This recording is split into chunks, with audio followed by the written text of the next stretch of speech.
Has the philosophy of Hasbro's gargantuan yearly offerings to us changed?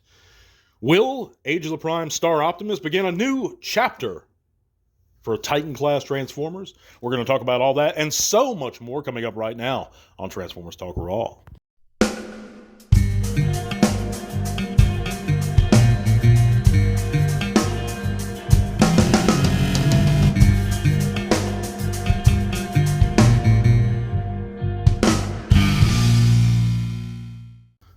I didn't realize that the Slag podcast and Proto Scalper of that podcast had covered this subject a couple weeks back, when I planned to do out this segment, guys, because I plan them out well in advance, what subjects I'm going to speak on.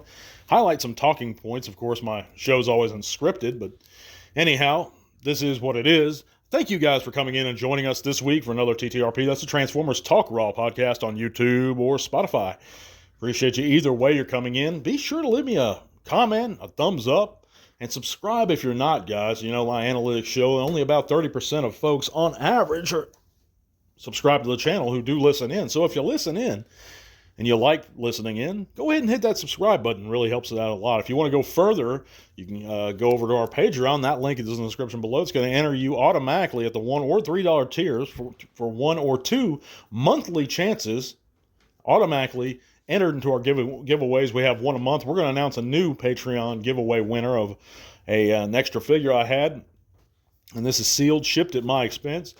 But anyhow, we're going to cover the news, our poll results for the week. But let's get right into it, guys. All that cool stuff is in the description below. Click those links, guys. Come join us in our Facebook group. You know the spiel. Sign the change.org petition to shut down the thief reviewers.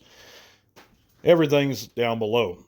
And I also apologize for the delay in the upload.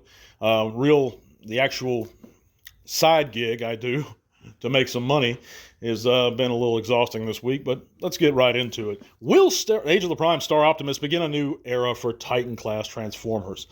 And the question, it begs to be asked, really, because it's so much different. We even have a different price point. Well, of course, everyone knows that Age of the Prime's Star Optimus will be 15-inch figure, come with tons of accessories, kind of a mini or smaller trailer. I'm guessing a core or deluxe size Roddy, so probably somewhere in between those sizes. A whole slew of blast effects, his rifle, tons of accessories, but he's going to be 15 inches. But Hasbro's done us a solid, and they've lowered that price. It's not the normal MSRP of $180, I believe normal Titans are, or to $200, and this is $150. Now, if we compare it to Cybertron Metroplex, for example, and that's not the most recent Titan, but it is I don't believe it is. It might be. Or was that Nemesis? I don't know. I get them mixed up, guys. I'm getting old. But anyhow, if we just compare it to Cybertron Metroplex, which is one of the more recent Titans, he's 180 MSRP. Now he's discounted down to about, you can find him in some places for like $120. I bought mine at 110, but he was 22 inches tall. So he's a lot larger than the Star Optimus, and most Titans are. But this is a worrying trend that gets me, guys. Is Hasbro headed towards making their figures smaller? Now, we can look at other size classes in general and tell that the answer to that question is yes. You know, when Commander classes started out, it was strictly meant for larger characters, such as your Skylynxes, such as your Jetfires, your Skyfires. But now they're getting smaller and smaller. It's one of my gripes with the Kingdom Rodimus is, of course, he's a smaller character. I didn't believe he should have been released at a Commander class size at the time, and they didn't even bother reducing the price. Now, if you look at, some would make the arguments based on pure weight, but he's simply not a larger character. And that's what it is. A trailer is hollow. A trailer should come with a leader class if they have a trailer. That's my opinion. And they pulled it off successfully, in my opinion, with the Earthrise Optimus. But I digress. I think that trend does show that Hasbro is continually making their size classes smaller and smaller. Now, people will give the excuse, well, it's more engineering. They're including more plastic, more accessories, better paint apps, and all kinds of excuses. And some of them may be very viable, but it doesn't change the fact that these figures are getting smaller. But at least this time they did us a solid and lowered that MSRP. And that's why I think the Star Optimus actually looks really good. And he is something I'm interested in getting. I don't have any particular fondness for the character of that Japanese lore, but he does look really cool. And I certainly don't blame someone for being excited about it. But will it be a start of a new trend? And what alarms me about it is, because I know eventually we're going to get another 6-shot. I hope we're going to get a character like Atlas in the main line eventually. Because that LG one that was like a Japanese exclusive a few years back around Titan's Return era, they gave us a Atlas, and he was so expensive. Even at the time he was expensive. He's ridiculous now.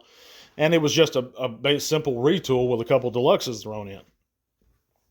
So I think that would be really great at Commander class, and I think characters like 6-shot would be really great at Commander class.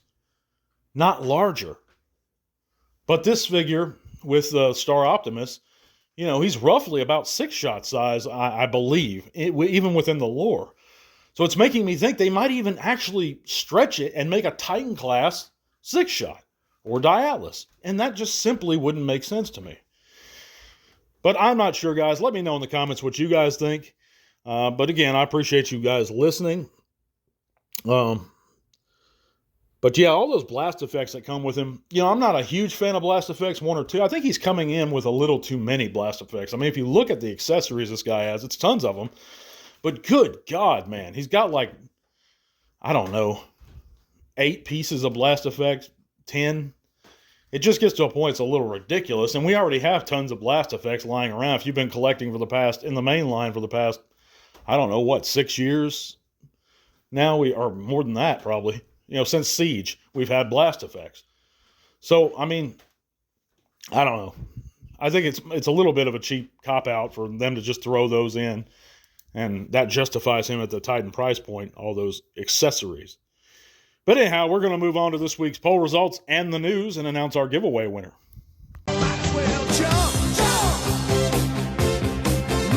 Check out the poll results. And for last week's poll, we asked the question, which is the best mainline, or best Megatron, not mainline, for your collection that you currently have right now?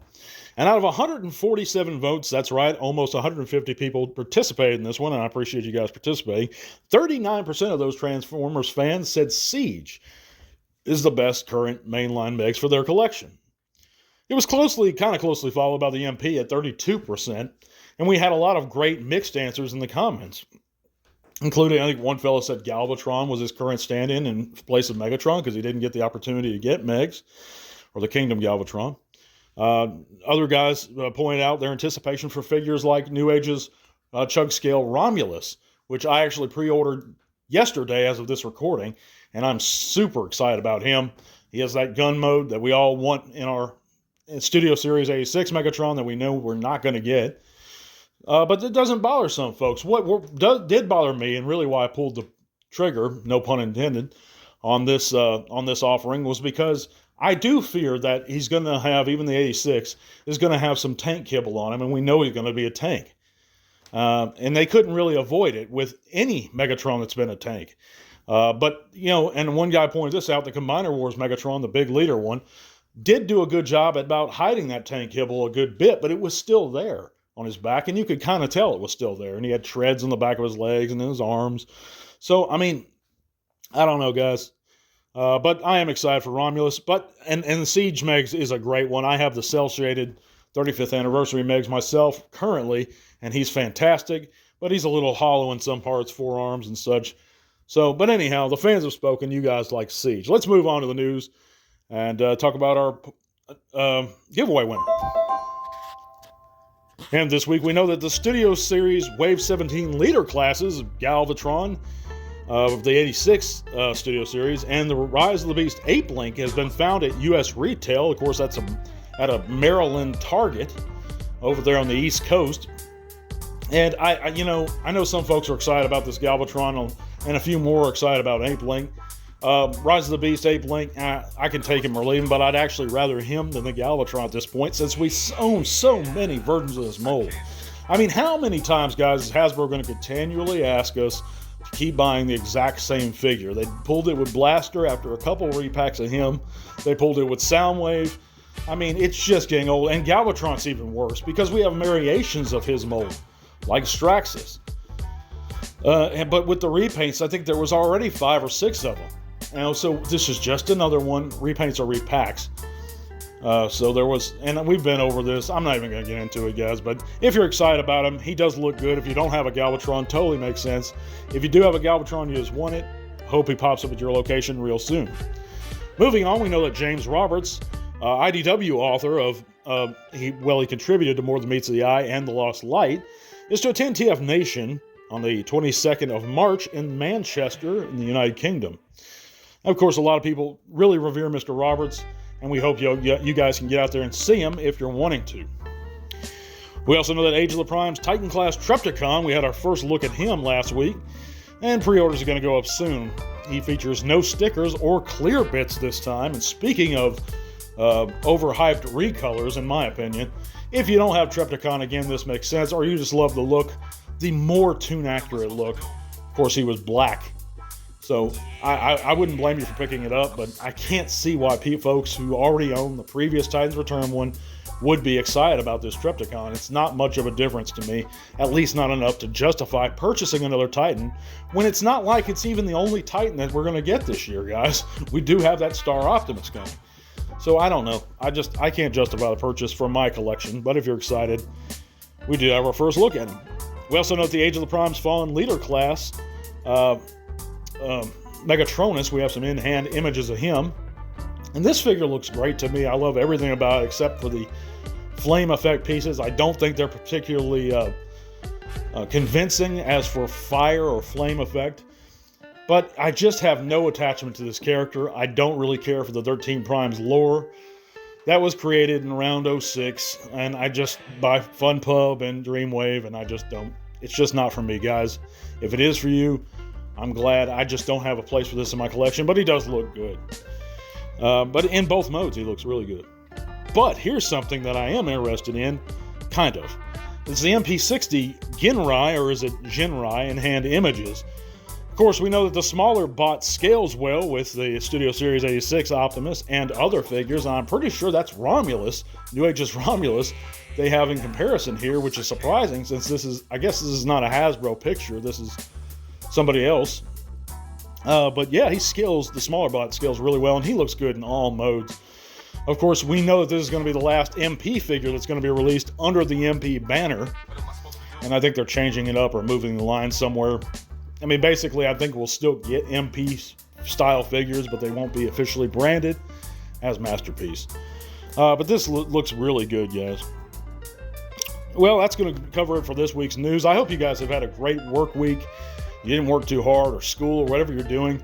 It means the world to me, guys, that you are listening in, and we like to take this time to thank each and every one of you. Of course, our giveaway winner is for the second giveaway of the month of December is going to be Relax in Calm Station, Patreon at the $1 level. I got this sealed Legacy Elita 1 for you. I'm going to get it out to you real soon. We're going to have a new giveaway for the month of January. Again, real soon here in a couple weeks, guys. So if you're not a patron and you'd like a shot at a great figure each and every month, please consider supporting the podcast. But God bless you guys. We're going to catch you next week. Tell all or one. This podcast is made possible thanks to the support of listeners like you. Thank you.